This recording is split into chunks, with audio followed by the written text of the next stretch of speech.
जय श्रीराम. आज होता आपला पेपर, पण सकाळी सकाळी घरच्यांनी सांगितलं कांदे काढायला चालू आहे, माणसं घेऊन ये.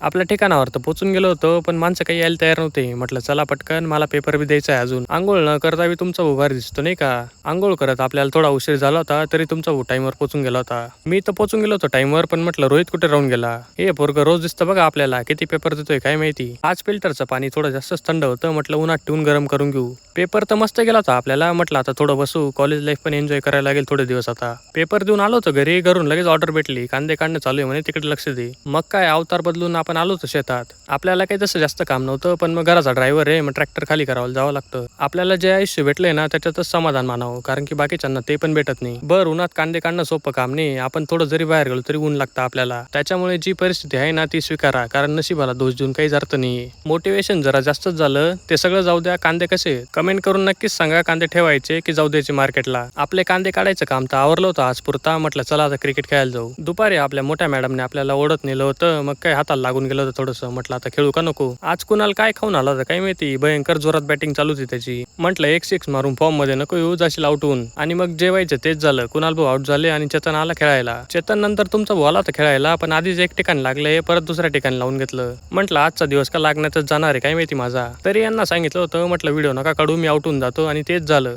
क्रिकेट खेळून आपण निघालो होतो घराकडे. भेटू उद्या. जय श्रीराम.